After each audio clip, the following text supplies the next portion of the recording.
प्रधानमंत्री नरेंद्र मोदी अध्यक्षता कर रहे हैं। हिंदुस्तान अध्यक्षता कर रहा है। ब्रिक्स समिट की शुरुआत हो चुकी है। सीधे सुनते हैं।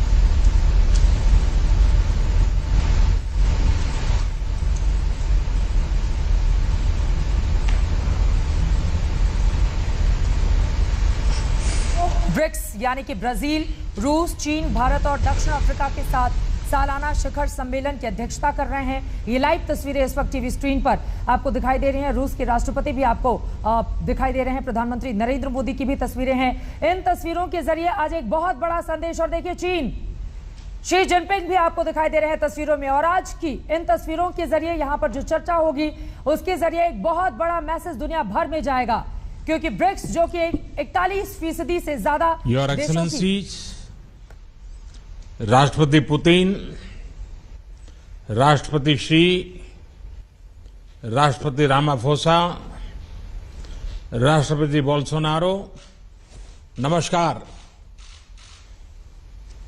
ब्रिक्स शिखर वार्ता में आप सभी का बहुत स्वागत है।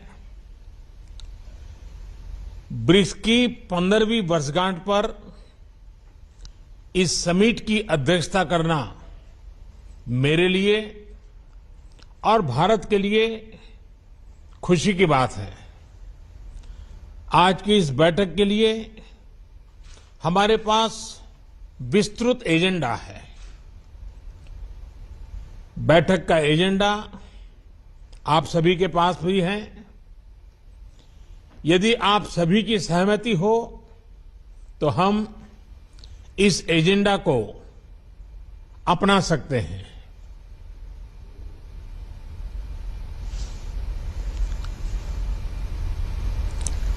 एजेंडा को स्वीकार किया जाता है। एक्सेलेंसीज, एजेंडा के पारित होने के बाद हम सभी संक्षिप्त में अपने ओपनिंग रिमार्क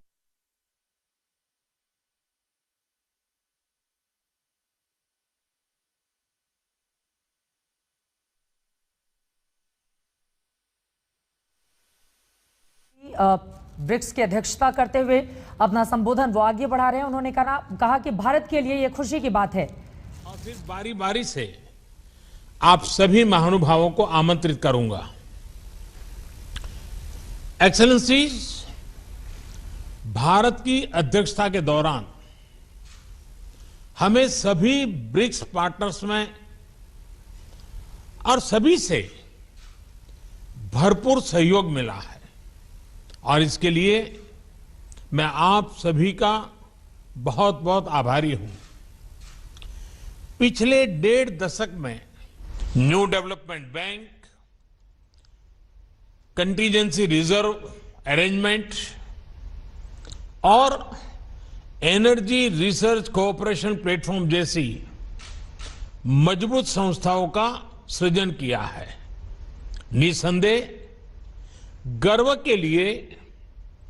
करने के लिए हमारे पास बहुत कुछ है, मगर यह भी महत्वपूर्ण है कि हम आत्मसंतुष्ट न हो, और हमें यह सुनिश्चित करना है कि ब्रिक्स अगले 15 वर्षों में और परिणामदायी हो।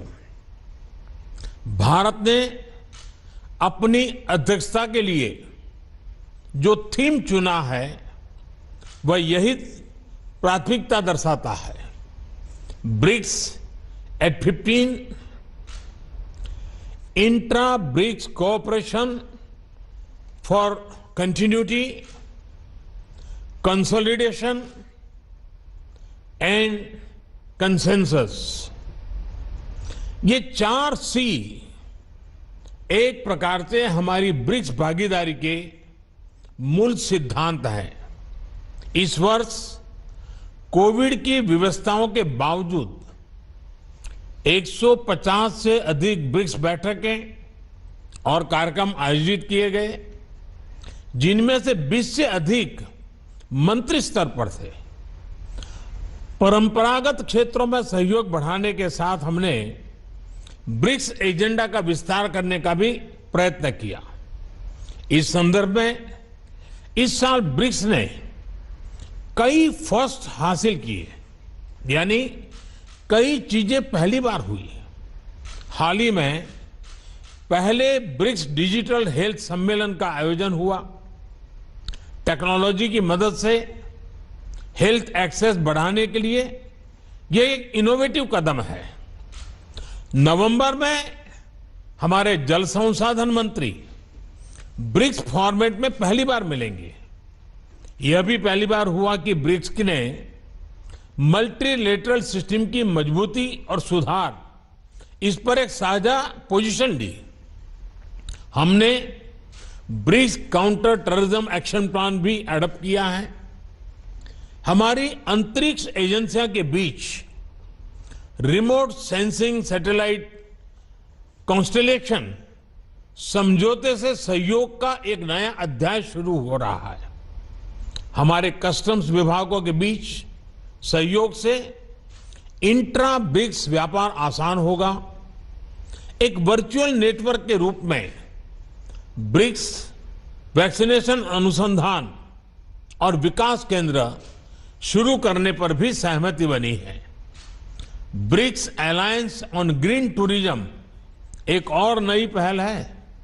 एक्सेलेंसीज, इन सभी नए इनिशिएटिव्स ने न सिर्फ हमारे नागरिकों को लाभ मिलेगा, हमारा ब्रिक्स संगठन भी आने वाले सालों में प्रासंगिक रहेगा। मुझे विश्वास है कि आज की बैठक ब्रिक्स को भविष्य में और उपयोगी बनाने के लिए उपयुक्त दिशा देगी। हम महत्वपूर्ण वैश्विक तथा क्षेत्रीय मुद्दों पर भी चर्चा करेंगे। अब मैं आप सबसे अपने ओपनिंग रिमार्क्स साझा करने का अनुरोध करता हूं।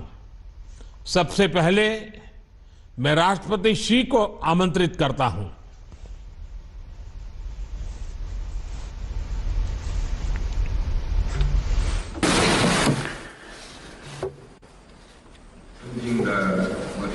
Your Excellency Prime Minister Modi, Your Excellency President Ramaphosa,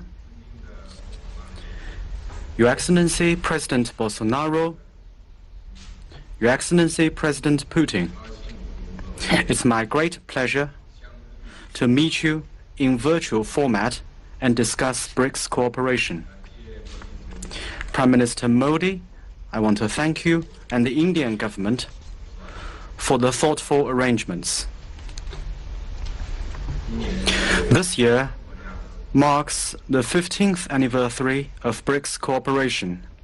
Over the past 15 years, our 5 countries have enhanced strategic communication and political trust in the spirit of openness, inclusiveness, and equality, respected each other's social system and development path, and explored a sound way for countries to interact with each other. Our 5 countries have sought synergy between our development policies and drawn on our complementarities. We have made solid progress in various areas of cooperation in the spirit of pragmatism, innovation, and win-win cooperation, and we have forged ahead on our common journey of development. Our 5 countries have supported multilateralism and taken part in global governance in the spirit of equity, justice, and mutual assistance, and we have become important. चीन के राष्ट्रपति Xi Jinping को आप सुन रहे थे। प्रधानमंत्री नरेंद्र मोदी और भारत सरकार का शुक्रिया अदा करते हुए अपनी बातों को वो आगे बढ़ाते हुए कि ब्रिक्स किस तरह से बहुत ज्यादा जरूरी है। जो बड़ी बातें प्रधानमंत्री की ओर से कही गई हैं वो आपके सामने है। उन्होंने कहा है गर्व करने के लिए बहुत कुछ है। ब्रिक्स देशों से हमें भरपूर सहयोग मिला। हालांकि जिस बात पर सभी की नजर है अभी वो बात आनी बाकी है। तालिबान और आतंकवाद के मुद्दे पर आज इस मंच से क्या बड़ी बातें कही जाती हैं वो देखना महत्वपूर्ण रहेगा। लेकिन अभी सिर्फ ओपनिंग रिमार्क की बात यहां पर पीएम मोदी की ओर से कही गई, चूंकि वो खुद अध्यक्षता कर रहे हैं। उन्होंने सभी से ओपनिंग रिमार्क की बात कही है। इसी वजह से सबसे पहले चीन के राष्ट्रपति शी जिनपिंग इस वक्त अपनी बातें रख रहे हैं, उसके बाद रशिया और बाकी के दोनों देश अपनी अपनी बातें रखेंगे। फिर महत्वपूर्ण हो जाएगा ये जानना, क्षेत्रीय मुद्दों पर भी बातचीत हो रही है। पीएम मोदी ने जब ये बातें कही तो यकीनन इसके जरिए बात और इसका असर दूर तलक देखा जाएगा। लेकिन खासतौर से तालिबान के मुद्दे पर आज यहां से क्या निकलकर सामने आता है ये महत्वपूर्ण रहेगा। सुप्रिया, आप हमारे साथ बने हुए हैं। मैं चाहूंगी कि प्रधानमंत्री नरेंद्र मोदी ने अभी जो ओपनिंग रिमार्क है, हालांकि उनकी ओर से कहा गया है, उस पर अगर आप कुछ टिप्पणी करना चाहें। उन्होंने कहा कि पहली बार ऐसा हो रहा है, क्षेत्रीय मुद्दों को भी इतनी तवज्जो दी जा रही है। क्षेत्रीयता से उनका आशय क्या है, इस बात को हम और आप अच्छे से समझ सकते हैं। नहीं, बिल्कुल भी नहीं। और मैंने इकोनॉमी बहुत जबरदस्त तरीके से कवर की है अपने जर्नलिज्म डेज में। ऐसा बिल्कुल भी नहीं है कि पहली बार क्षेत्रीय मुद्दों को बात करी जा रही है। ब्रिक्स का सारा फोकस ही ये था, जब जिम ओ'नील ने ये किया था term BRICS, which is Brazil, Russia, India, China and South Africa, उसका पूरा फोकस ही ये था कि डेवलप है वो अपने मुद्दों को, जो डेवलप वर्ल्ड बात नहीं करता है वो करेगा। समीकरण आज बदल गए। आज समीकरण बदलने में दिक्कतें ये हैं कि ब्राजील हमसे किसी चीजों में आगे है, साउथ अफ्रीका हमसे आगे है, इकोनॉमिक ग्रोथ में बाकी देश हमसे आगे है। उसके बारे में बात होगी। ठीक है। और मुझे लगता है अभी ऐसा कुछ भी नहीं किया जाए जिस पर टिप्पणी करी जाए। मैं वेट कर रही हूँ सुनने के लिए कि प्रधानमंत्री मोदी या कोई और वहां पर तालिबान पर क्या बोलता है, क्योंकि भारत एक बहुत ही कंफ्यूज नीति अपनाकर तालिबान पे देश को अभी तक विश्वास में नहीं ले पाया। चलिए ठीक है, यकीनन कांग्रेस पार्टी लगातार सरकार के ऊपर सवाल खड़े कर रही है, लेकिन ये जो बैठक चल रही है इस वक्त, ये अपने आप में काफी ज्यादा महत्वपूर्ण हो जाती है। ऐसे में अफगानिस्तान, तालिबान, आतंकवाद के मुद्दे पर ये पांचों देश आपस में किस तरह का निर्णय लेते हैं, क्या निकलकर सामने आएगा,